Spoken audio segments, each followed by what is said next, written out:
दोस्तों स्वागत है आपका free study bye Lodhi sir के यूट्यूब चैनल में। दोस्तों मैं कृपाल लोधी। दोस्तों आज हम आपको लेकर के आए हैं साइंस में बहुत ही इम्पोर्टेंट टॉपिक मात्रक पद्धतियां व मूल मात्रक।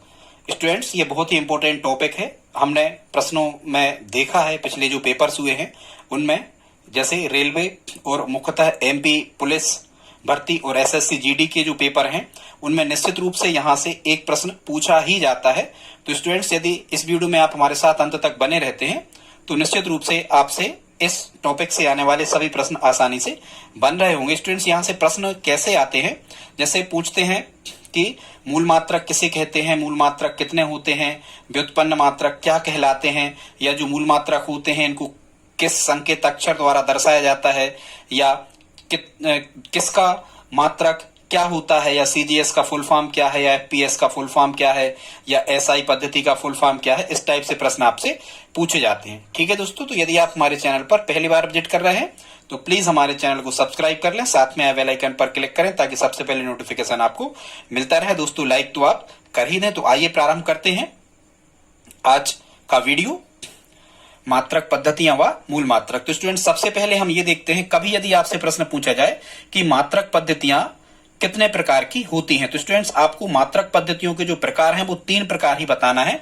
जनरली ये 4 होते हैं, लेकिन जो एसआई पद्धति है ये एमकेएस का ही सुधरा हुआ रूप है। तो कभी भी आपसे मात्रक पद्धतियां पूछी जाए तो आपको कहना 3 प्रकार की होती हैं। उनमें से स्टूडेंट्स पहली जो मात्रक पद्धति होती है, अब ये मात्रक क्या कहलाते हैं, तो जितनी भी भौतिक राशियां होती हैं उन राशियों को एक विशेष मापन द्वारा दर्शाया जाता है, जिनको हम क्या कहते हैं, मात्रक कहते हैं।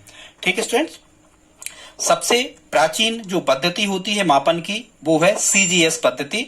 और यहाँ पे स्टूडेंट्स हमें 3 चीजों को ध्यान में रखना होता है। मुख्यतः ये जो पद्धतियां होती हैं ये 3 मापों पर आधारित होती हैं। पहली लंबाई, दूसरी द्रव्यमान और तीसरी जो होती है ये समय। मुख्यतः लंबाई, द्रव्यमान और समय ये प्राचीन काल से ही चला आ रहा है इनके मापन का। और सबसे ज्यादा मापन में व्यक्तियों को, क्योंकि सबसे प्राचीन तो पद्धति जो है वो तो सिंधु घाटी सभ्यता की मापन पद्धति को कहा जाता है, लेकिन जो वर्तमान में नवीन पद्धतियां हैं उनमें सबसे प्राचीन पद्धति कहा जाता है सीजीएस को। और इन सभी पद्धतियों में मुख्यतः लंबाई, द्रव्यमान और समय के क्रम में इनको लिखा जाता है। तो उसी प्रकार से यदि सीजीएस पद्धति का फुल फॉर्म आपसे पूछा जाए स्टूडेंट्स, तो सीजीएस पद्धति का फुल फॉर्म होता है सेंटीमीटर, ग्राम और सेकंड। सेंटीमीटर, ग्राम और सेकंड ये फुल फॉर्म होता है। कभी कभी एग्जाम में यही केवल आपसे पूछ लिया जाता है। इसमें लंबाई का मात्रक सेंटीमीटर और द्रव्यमान का मात्रक ग्राम और समय का मात्रक क्या होता है स्टूडेंट्स, सेकंड होता है। ठीक है, अब हम देख लेते हैं सीजीएस पद्धति के अन्य नाम भी होते हैं। सीजीएस पद्धति को मीट्रिक पद्धति भी कहते हैं। सीजीएस पद्धति को फ्रेंच पद्धति भी कहते हैं, क्योंकि ये सबसे पहले फ्रांस में, जो फ्रांस के आजू बाजू के देश हैं वहां से ये प्रारंभ हुई थी, इसलिए इसको फ्रेंच पद्धति भी कहते हैं स्टूडेंट्स। इसी को हम गासीय पद्धति भी कहते हैं। ठीक है, अब जैसे भी आप याद रखो, ठीक है, यहाँ गा लिखा है, यहाँ मी लिखा है, तो गमी ऐसे याद रख सकते हो, गमी हो गई। ठीक है, कहाँ, फ्रेंच में, ऐसे करके। ठीक है, फ्रेंच में गमी हो गई, ऐसे करके आप याद रख सकते हो। तो इसे मीट्रिक पद्धति, फ्रेंच पद्धति या गासीय पद्धति कहते हैं स्टूडेंट्स। कभी यदि आपसे प्रश्न पूछा जाए कि इन सभी पद्धतियों में सबसे प्राचीन पद्धति कौन सी है, तो ये सीजीएस पद्धति होती है। अब ये सीजीएस पद्धति धीरे धीरे समाप्त क्यों हो गई, क्योंकि ये सबसे छोटे मान प्राप्त होते थे। हाँ, एक चीज और, यहाँ कभी प्रश्न आपसे पूछा जाए कि सबसे छोटे मान किस पद्धति में प्राप्त होते हैं स्टूडेंट्स, तो ये सबसे छोटे मान आप खुद देख रहे हैं, लंबाई का मात्रक सेंटीमीटर है। ठीक है, जबकि प्रकाश वर्ष खगोलीय मात्रक तक इनके लंबाई के मात्रक होते हैं। तो सेंटीमीटर बहुत छोटा मात्रक है, या मीट्रिक टन तक, यहाँ क्विंटल मीट्रिक टन तक होते हैं, जबकि यहाँ केवल ग्राम लिखा, तो ये बहुत छोटे मात्रक हैं। तो सबसे छोटे मात्रक या सबसे छोटे जो मान प्राप्त होते हैं या सबसे छोटा जो मात्रक होता है सीजीएस पद्धति में ही होता है। इसको अमान्य करने के कारण क्या हुए, सबसे छोटे मान प्राप्त होते थे जिनको लिख पाना या बड़ी राशियों को दर्शा पाना इस पद्धति में संभव नहीं था, छोटे मान प्राप्त होने के कारण, इसलिए इस पद्धति को अमान्य कर दिया गया। आई होप आप सीजीएस के बारे में समझ गए होंगे। आगे देखते हैं स्टूडेंट्स, तो दूसरी जो पद्धति है इसको कहते हैं हम एफपीएस पद्धति। इसका स्टूडेंट जो फुल फॉर्म होता है एफपीएस का, ये होता है फुट पाउंड सेकंड। यहाँ लंबाई को फुट में दर्शाते हैं एफपीएस पद्धति में, द्रव्यमान को पाउंड में दर्शाते हैं और समय को तो सेकंड में ही दर्शाते हैं, चाहे कोई भी पद्धति हो, लंबाई और द्रव्यमान के मान बदलते चले जाते हैं। ठीक है स्टूडेंट्स, और एफपीएस पद्धति को कौन सी पद्धति कहते हैं, तो ध्यान रखना, एफपीएस पद्धति को कहते हैं ब्रिटिश पद्धति। क्या कहते हैं? ब्रिटिश पद्धति कहते हैं। कौन सी पद्धति को? FPS पद्धति को ब्रिटिश पद्धति कहते हैं स्टूडेंट्स। ये उन देशों में मुख्यतः ब्रिटिश पद्धति लागू थी जिन देशों पर ब्रिटिश मतलब अंग्रेजी हुकूमत चलती थी, उन देशों पर यह पद्धति लागू थी। मुख्यतः FPS पद्धति का जनक कौन है? ब्रिटेन, इसलिए इसे ब्रिटिश पद्धति भी कहा जाता है। ठीक है स्टूडेंट्स, अगली जो तीसरी पद्धति है इसका नाम है MKS पद्धति। MKS पद्धति का जो फुल फॉर्म होता है यह है, M का मतलब है यहां पर मीटर, K का मतलब है किलोग्राम और S का मतलब है सेकंड। मतलब MKS का फुल फॉर्म हुआ मीटर किलोग्राम सेकंड। ठीक है स्टूडेंट्स, वर्तमान में मापन में सबसे अधिक जो प्रयोग किया जा रहा है, या यहां से आपको ऑप्शन में दो चीजें आती हैं, MKS और SI।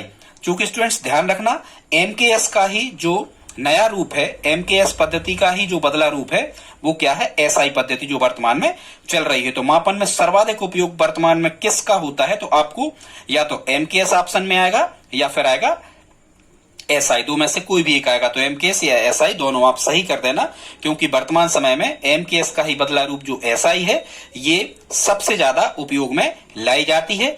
और ठीक है स्टूडेंट, तो अब हम देखते हैं 4 नंबर पे जो अगली हमारी पद्धति आती है अंतरराष्ट्रीय मापन की, इसे कहते हैं अंतरराष्ट्रीय मात्रक पद्धति, या फिर इसे हम SI पद्धति या SI यूनिट्स के नाम से भी जाना जाता है। ठीक है स्टूडेंट्स, तो सबसे पहले हम ये समझ लेते हैं कि SI यूनिट्स या अंतरराष्ट्रीय मात्रक पद्धति क्या कहलाती है। तो क्या हुआ दोस्तों कि जब एक दूसरे देशों के मध्य में वैश्वीकरण उत्पन्न हो गया, मतलब व्यापार विस्तार के द्वारा एक दूसरे से देश जुड़ने लगे, आयात निर्यात करने लगे, व्यापार जब उनका बढ़ने लगा, मुद्राओं का लेन देन, वस्तुओं का लेन देन दो या दो से अधिक देशों के बीच में जब होने लगा अंतरराष्ट्रीय या विदेशी व्यापार के माध्यम से, तो क्या हुआ, अलग अलग देशों में अलग अलग सिस्टम था जो दूसरे देशों के लोगों को समझने में परेशानी जाती थी। तो सभी देशों के जो महत्वपूर्ण वैज्ञानिक थे, इनसे संबंधित मापन से संबंधित जो कहना चाहिए कि एक्सपर्ट लोग थे, उनके माध्यम से 1960 में एक पद्धति की स्थापना की गई। हालांकि 1957 से भारत में लागू है और वही पद्धति को 1960 में मान्यता मिल गई। तो 1960 में एक इस प्रकार की पद्धति का विकास किया गया जिसको विश्व के लगभग सभी देशों ने अपनाया। कुछ देशों को छोड़ दिया जाए, जैसे अमेरिका वगैरह, संयुक्त राष्ट्र संघ वगैरह यदि संयुक्त राज्य अमेरिका द्वारा को यदि छोड़ दिया जाए, अमेरिका को छोड़ दिया जाए, तो विश्व के अधिकांशतः देशों ने इस अंतरराष्ट्रीय पद्धति को अपनाया गया। कहने का मतलब अंतरराष्ट्रीय पद्धति का ये होता है कि यदि आप लंबाई को मीटर में माप रहे हो भारत में, तो संसार के किसी भी कोने में चले जाओ, लंबाई मीटर में ही मापेगी। या हम कहें कि यदि किसी प्रकार के तेल को आप लीटर में माप रहे हो, तो संसार के किसी भी देश में चले जाओ, उसे लीटर में ही मापा जाएगा। या हम कहें कि शक्कर को यदि किलोग्राम में माप रहे, तो संसार के किसी भी देश में चले जाओ, शक्कर को किलोग्राम में ही मापा जाएगा। तो ये कहलाती है अंतरराष्ट्रीय मात्रक पद्धति, जिसको हम SI यूनिट्स भी कहते हैं। स्टूडेंट्स, SI यूनिट जो है ये फ्रेंच नाम पर रखा गया है। इसका SI का फुल फॉर्म होता है ले सिस्टम इंटरनेशनल डी यूनिट्स। ये पूछा जाता है, इंपॉर्टेंट स्टूडेंट्स, इसको आप लिख लें। SI का पूरा नाम है ले सिस्टम इंटरनेशनल डी यूनिट्स। ठीक है, फिर ये SI पद्धति क्या है? तो ये MKS पद्धति का सुधरा हुआ रूप है। 1960 से ये प्रभावी है। इसे अंतरराष्ट्रीय मापतोल समिति द्वारा लागू किया गया है। SI पद्धति को 1960 से अंतरराष्ट्रीय मापतोल समिति द्वारा लागू किया गया है। अब यदि कभी आपसे पूछा जाए कि वर्तमान में मापन की कौन सी पद्धति प्रचलित है, तो SI पद्धति ही प्रचलित है। अब आपसे कई बार एग्जामिनर पूछ लेता है कि SI पद्धति में कितने मूल मात्रक और कितने पूरक मात्रक हैं। तो स्टूडेंट्स, SI पद्धति में 7 मूल मात्रक और 2 पूरक मात्रक हैं, जो हम आपको आगे अभी बता रहे हैं। ठीक है स्टूडेंट्स, इन्हीं मूल और पूरक मात्रकों से व्युत्पन्न मात्रक भी प्राप्त किए जाते हैं। अभी हम बता रहे हैं आगे व्युत्पन्न मात्रक क्या कहलाते हैं। स्टूडेंट्स, आगे देखते हैं। तो ये जो अंतरराष्ट्रीय पद्धति है, ये मीट्रिक पद्धति का ही आधुनिक रूप है, क्योंकि देखो शुरुआत में इसका प्रारंभ कहां से हुआ है? मीट्रिक पद्धति से ही हुआ है। ठीक है स्टूडेंट्स, इसी को दशमलव पद्धति भी कहते हैं। SI पद्धति को ही हम दशमलव पद्धति या डेसिमल सिस्टम भी कहते हैं, क्योंकि इसको 10 के गुणांकों के रूप में बनाया गया है, या हम कहें कि 10 के गुणांकों के रूप में से लिखा जा सकता है। जैसे हम कहें कि 1 मीटर में 100 सेंटीमीटर होते, या 1 किलोमीटर में हम कहें कि 1000 मीटर होते हैं तो सबको 10 की घात लगाकर लिखा जा सकता है। कुछ छोटे मात्रक होते हैं जिनको माइनस में घात लगाकर भी लिखा जा सकता है। ठीक है दोस्तों, आई होप आप समझ रहे होंगे। आगे अब हम देखते हैं जो हमने आपको बताए थे। यदि कभी आपसे पूछा जाए कि अंतरराष्ट्रीय मापन पद्धति में या एसआई पद्धति में कुल कितने मूल मात्रक होते हैं, तो स्टूडेंट्स एसआई पद्धति में आपको ध्यान रखना है 7 मूल मात्रक होते हैं और 2 पूरक मात्रक होते हैं। तो 7 और 2 कितने हो गए? 9। कभी आपसे पूछा जाए कि मूल मात्रक कितने होते हैं तो 7, और कभी आपसे पूछा जाए कि अंतरराष्ट्रीय पद्धति में पूरक मात्रक या संपूरक मात्रक कितने होते हैं तो 2। ठीक है स्टूडेंट्स, तो पहले हम देख लेते हैं 7 मूल मात्रक कौन कौन से होते हैं। इसकी एक ट्रिक आपको याद रखना है। वो ट्रिक क्या है? मसाले दे ताबीज में सघन, ये आपको याद रखना, या सघन नहीं भी याद करना तो नहीं करना, केवल इतना कर लेना मसाले दे ताबीज में। यहाँ स्टूडेंट्स में जो है कि साइलेंट है, इसका कोई अर्थ नहीं निकलेगा। अब हम देखते हैं यहाँ जो मां शब्द लिखा है मसाले में, मां से बनता है मोल। और स्टूडेंट्स ये जो मोल है, ये जो मूल मात्रक है इसे हम मोल कहते हैं। और ये मोल किसका मात्रक है स्टूडेंट? तो ये मोल है किसका मात्रक? पदार्थ की मात्रा का मात्रक क्या है? मोल। और इसको हम दर्शाते हैं MOL, मोल से। ठीक है स्टूडेंट्स, फिर यहाँ लिखा है सा, तो सा से बनता है समय। और जैसा कि आपको पता है सभी मात्रक जितने भी मापन पद्धतियां हमने आपको बताई, सभी में समय का मात्रक क्या होता था? सेकंड। और इसको दर्शाते हैं S से। फिर यहाँ ले लिखा है स्टूडेंट्स, तो ले से बनेगा लंबाई। सो इनिशियल्स ले लिए हमने पहले अक्षर। ले से बनेगा लंबाई, लंबाई का ऐसा ही मात्रक होता है मीटर। ठीक है, और मीटर को स्मॉल m से दर्शाया जाता है। फिर यहाँ दे लिखा है स्टूडेंट्स, दे से बनेगा द्रव्यमान, और द्रव्यमान का ऐसा ही मात्रक होता है किलोग्राम, kg से दर्शाया जाता है। फिर यहाँ ता शब्द लिखा है, तो ता से बनेगा ताप, ताप का ऐसा ही मात्रक होता है केल्विन, इसे के द्वारा दर्शाया जाता है केल्विन को। ठीक है, ये यहां से ऐसे ही प्रश्न आते हैं, कहेंगे कि ताप का ऐसा ही मात्रक क्या है, तो हम कहेंगे केल्विन। वो कहेंगे कि द्रव्यमान का ऐसा ही मात्रक, तो हम कह देंगे किलोग्राम, इस टाइप से। फिर स्टूडेंट 6 नंबर पे लिखा है विद्युत धारा, और विद्युत धारा का ऐसा ही मात्रक होता है एम्पियर, और विद्युत धारा को कैपिटल ए द्वारा दर्शाया जाता है। फिर 7 नंबर पे यहाँ लिखा है ज्योति तीव्रता। स्टूडेंट्स यहाँ इस जा बी से बनेगा यहाँ पर विद्युत धारा, और जा से बनेगा यहाँ ज्योति तीव्रता। मैं साइलेंट है, तो इस जा से बनेगा ज्योति तीव्रता। ज्योति तीव्रता का ऐसा ही मात्रक क्या होता है? कैंडेला, और इसे दर्शाते हैं CD द्वारा। ठीक है स्टूडेंट, तो ये मूल मात्रक कितने हो गए? अंतरराष्ट्रीय पद्धति एसआई पद्धति में 7, मसाले दे ताबीज में। ठीक है, ताबीज में भरकर कुछ भी। अब स्टूडेंट्स 2 होते हैं संपूरक मात्रक। अब हम संपूरक मात्रकों को देख लेते हैं। तो पहला संपूरक मात्रक होता है, या तो कभी कभी कोण लिखा होता है, या फिर लिखा होता है यहाँ पर समतल कोण। तो स्टूडेंट्स कोण का ऐसा ही मात्रक होता है रेडियन, इसे RAD से शो करते हैं जनरली। दूसरा होता है घन कोण, घन कोण का ऐसा ही मात्रक होता है स्टेरेडियन, इसे SR द्वारा दर्शाया जाता है घन कोण को।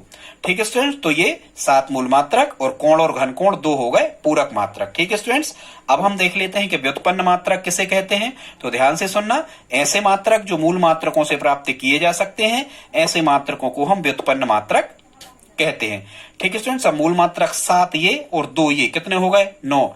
तो अब हम ये कहें कि संसार के जितने भी मात्रक इन 9 को छोड़ करके जितने भी बचते हैं, वो सभी के सभी व्युत्पन्न मात्रक कहलाते हैं, क्योंकि वो सभी के सभी इन्हीं मात्रकों से second, metre, kilogram, kelvin, radian, steradian, candela, जितने भी मात्रक बचते हैं, जितनी भी भौतिक राशियां और शेष बचती हैं, सभी के सभी के मात्रक क्या कहलाते हैं? व्युत्पन्न मात्रक कहलाते हैं। उदाहरण के लिए जैसे क्षेत्रफल, लंबाई गुणा चौड़ाई, तो लंबाई का मात्रक क्या बना? मीटर। चौड़ाई का भी क्या बना? मीटर। तो मीटर का मीटर में गुणा, क्योंकि क्षेत्रफल का सूत्र होता है लंबाई गुणा चौड़ाई। क्षेत्रफल का सूत्र क्या होता? लंबाई गुणा चौड़ाई। अब लंबाई का मात्रक भी मीटर और चौड़ाई का मात्रक भी मीटर, तो मीटर का मीटर में गुणा किया तो वर्ग मीटर। तो ये किसका मात्रक आ गया? क्षेत्रफल का। मतलब कहने का ये कि हमने क्षेत्रफल का मात्रक कहां से निकाला? मूल मात्रक से। तो यही परिभाषा व्युत्पन्न मात्रक की होती है। ऐसे मात्रक जो मूल मात्रकों से प्राप्त किए जाते हैं व्युत्पन्न मात्रक कहलाते हैं। क्षेत्रफल, आयतन, चाल, त्वरण, घनत्व, कार्य, शक्ति, ऊर्जा और बाकी सभी जितने भी मात्रक स्टूडेंट्स बचते हैं, वो सभी के सभी 7 और 2 9 से प्राप्त किए जा सकते हैं। बताएंगे आपको आगे स्टूडेंट्स, बहुत ही इंपॉर्टेंट टॉपिक है। यदि यहां तक आपने ये वीडियो देखा है तो प्लीज इस वीडियो को लाइक कर दें, और दोस्तों यदि आप हमारी हेल्प करना चाहते हैं तो प्लीज इस वीडियो को अपने दोस्तों के साथ में स्टडी ग्रुप में शेयर जरूर करें। और आप हमें चाहें तो हमारे मोबाइल नंबर 97 55 37 34 30 9755373430 को स्टडी ग्रुप में जुड़वा दें, ताकि हम वहां पर वीडियो शेयर कर सकें। ठीक है दोस्तों, तो मिलते हैं अगले वीडियो में। तब तक के लिए जय हिंद, जय भारत।